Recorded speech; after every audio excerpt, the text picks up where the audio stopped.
अस्सलाम वालेकुम स्टूडेंट्स, उम्मीद करते हैं कि आप सब खैरियत से होंगे। अच्छा जी, आज का जो हमारा टॉपिक है वो है जी क्लास 10th का मेथड ऑफ एसेक्सुअल रिप्रोडक्शन। आज हमने जो पढ़ना है वो पढ़ना है ये कि मेथड एसेक्सुअल रिप्रोडक्शन का आज हमने एक मेथड डिस्कस करना है जिसका नाम है जी हमारे पास बाइनरी फिशन। तो एसेक्सुअल रिप्रोडक्शन को हम अपने प्रीवियस लेक्चर में डिस्कस कर चुके हैं, लेकिन फिर भी हम बाइनरी फिशन में इसे थोड़ा बहुत डिस्कस करेंगे। तो हम अपने मेजर जो टॉपिक है, हमारा असल टॉपिक बाइनरी फिशन, उसे हम डिस्कस करते हैं। बाई मतलब है जी हमारे पास टू, एंड फिशन मतलब है हमारे पास ब्रेक डाउन या डिवीजन, डिवीजन या फिर ब्रेक डाउन।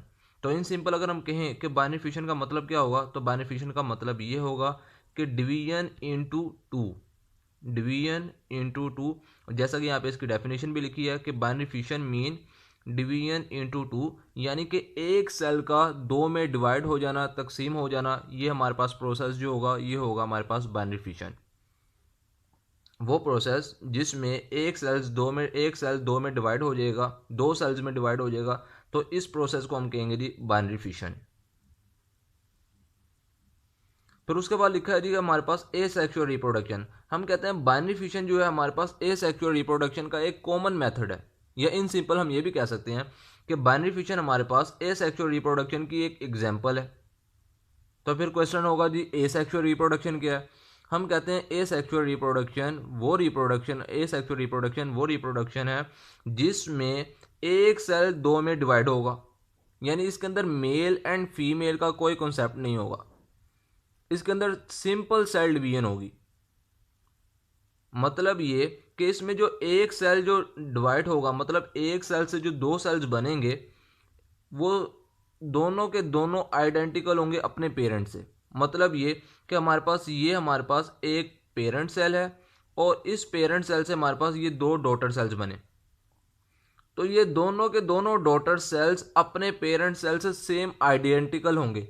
आइडेंटिकल मतलब कि ये शक्ल में, शेप में, स्ट्रक्चर में दोनों में सेम होंगे अपने पेरेंट सेल से। एक बार फिर से रिपीट कर लेते हैं।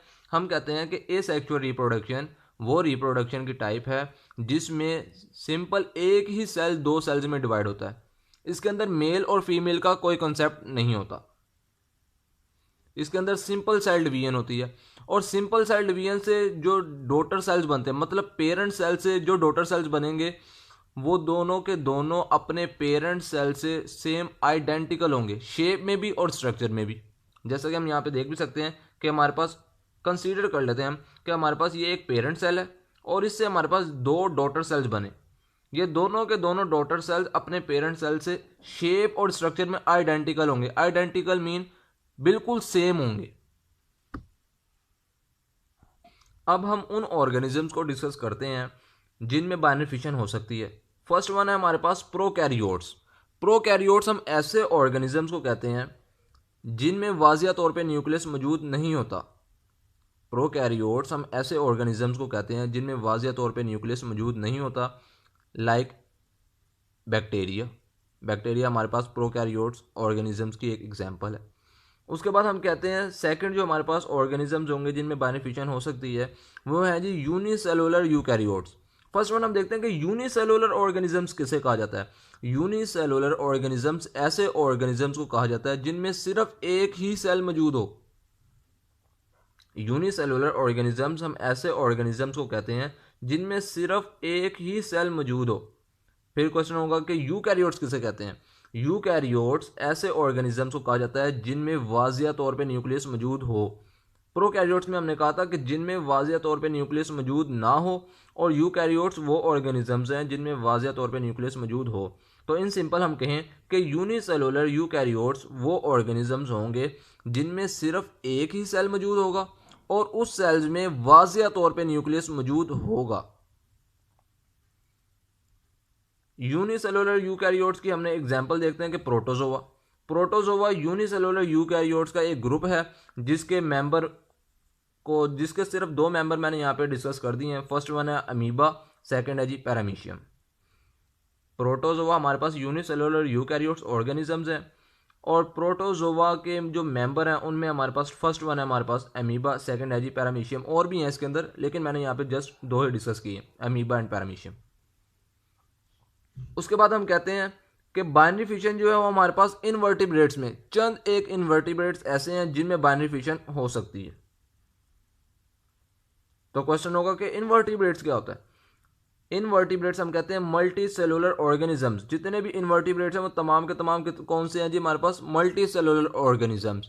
मल्टी सेलुलर ऑर्गेनिजम्स हम ऐसे ऑर्गेनिजम्स को कहते हैं जिनमें एक से ज़्यादा सेल्स मौजूद होते हैं।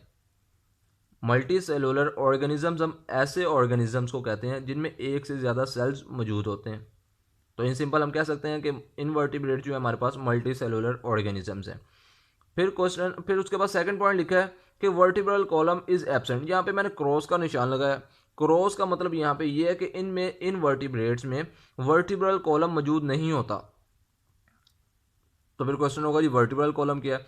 इन सिंपल हम कह सकते हैं कि वर्टिब्रल कॉलम यानी कि बैकबोन, रीढ़ की हड्डी मौजूद नहीं होती इनवर्टिब्रेट्स में।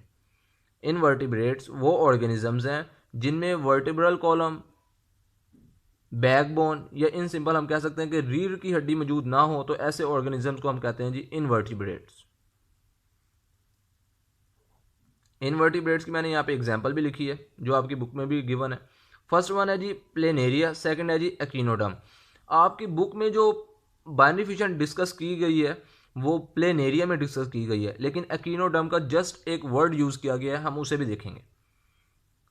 इनवर्टिब्रेट्स की एग्जांपल है हमारे पास प्लेनेरिया एंड एकिनोडर्म।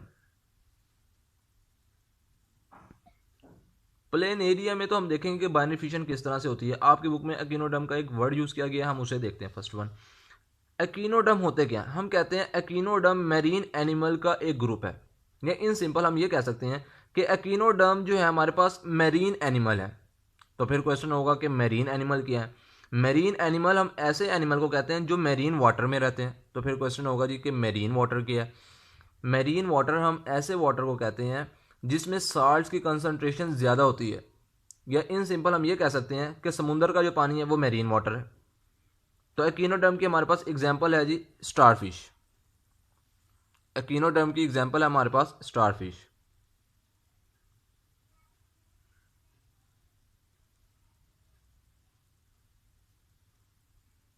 अब हम स्टेप बाय स्टेप देखते हैं जी बाइनरी फिशन बैक्टीरिया में, अमीबा में और प्लेनेरिया में, यानी कि इनवर्टिब्रेट्स में। प्लेनेरिया हमारे पास इनवर्टिब्रेट है। फर्स्ट वन है हमारे पास बाइनरी फिशन इन बैक्टीरिया, यानी कि बैक्टीरिया में हम देखेंगे बाइनरी फिशन किस तरह से होती है। ये हमारे पास एक बैक्टीरिया का सेल मौजूद है और इसके अंदर ये हमारे पास डीएनए मौजूद है। इस सेल्स को हमने कहा जी ये हमारे पास पेरेंट सेल है। फिर क्वेश्चन होगा जी कि पेरेंट सेल क्या है। पेरेंट सेल हम ऐसे सेल्स को कहते हैं जो दो या दो से ज़्यादा सेल्स में डिवाइड होता है। जो दो या दो से ज़्यादा सेल्स बनेंगे पेरेंट सेल से, उन सेल्स को हम कहेंगे जी डॉटर सेल्स। ठीक, हम कहते हैं कि पेरेंट सेल वो सेल है जो दो या दो से ज़्यादा सेल्स में डिवाइड होता है। जो दो या दो से ज़्यादा सेल्स बनेंगे पेरेंट सेल से, उन सेल्स को हम कहेंगे जी डॉटर सेल्स। जिस तरह कि हम देख सकते हैं कि यहाँ पे ये हमारे पास पेरेंट सेल है और ये पेरेंट सेल हमारे पास दो सेल्स में डिवाइड हो गया, तो इन दोनों सेल्स को हम कहेंगे जी डॉटर सेल और इसे हम कहेंगे जी पेरेंट सेल। फर्स्ट वन हम कहेंगे जी हमारे पास पेरेंट सेल है और इसमें बाइनरी फिशन होगी। हम बाइनरी फिशन को अपने 4 स्टेप में डिवाइड कर लेते हैं। फर्स्ट स्टेप जो होगा इसमें हम कहेंगे जी हमारे पास एक पेरेंट सेल मौजूद होगा जिसमें बाइनरी फिशन होगी।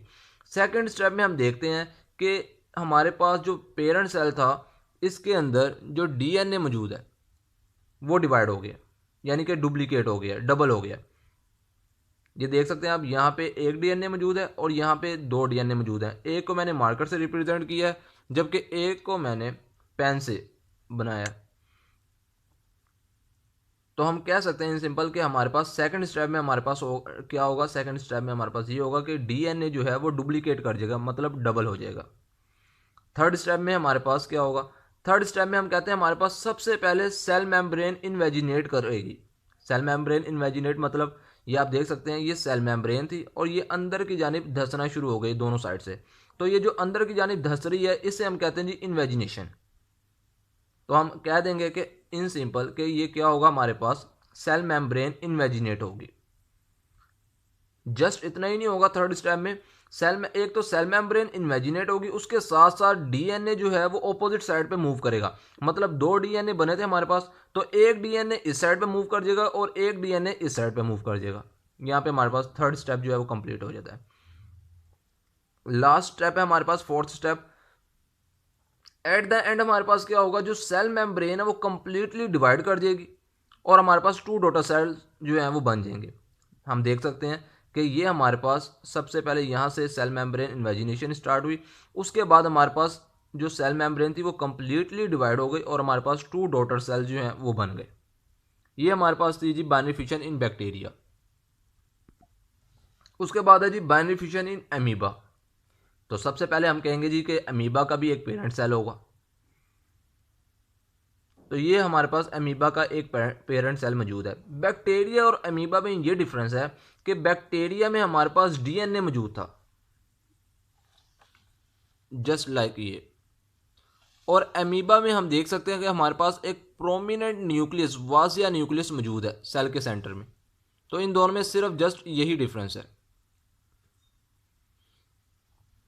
कि हमारे पास एक ये अमीबा का पेरेंट सेल मौजूद है और इसमें वाजिया तौर पे एक न्यूक्लियस मौजूद है, यानी कि प्रॉपर न्यूक्लियस मौजूद है हमारे पास। अब फर्स्ट स्टेप हमारे पास वही सेम होगा कि यानी कि एक पेरेंट सेल होगा और उसमें बाइनरी फिशन होगी। सेकंड स्टेप में क्या होगा, सेकंड स्टेप में हमारे पास ये होगा कि हमारे पास जो न्यूक्लियस था अब वो डिवाइड होगा, यानी कि डुप्लीकेट हो जाएगा, डबल हो जाएगा। फर्स्ट स्टेप में हमारे पास फर्स्ट सेल जो हमारे पास पेरेंट सेल है, इसके अंदर हमारे पास एक न्यूक्लियस मौजूद है। सेकंड स्टेप में हमारे पास न्यूक्लियस जो है वो डुप्लीकेट हो गए, यानी कि डबल हो गए। अब ये कौन से प्रोसेस के थ्रू हुए, हम कहते हैं ये एक प्रोसेस माइटोसिस के थ्रू डबल हुए, डुप्लीकेट हुए। न्यूक्लियस जो है हमारे पास माइटोसिस के थ्रू डुप्लीकेट हो गया, यानी कि डबल हो गया। फिर क्वेश्चन होगा जी कि माइटोसिस क्या है। हम कहते हैं माइटोसिस सेल डुप्लीकेट या सेल डिवीजन का वो प्रोसेस है जो सिर्फ उन सेल्स में होगा जिसमें वाजिया तौर पे न्यूक्लियस मौजूद होता है।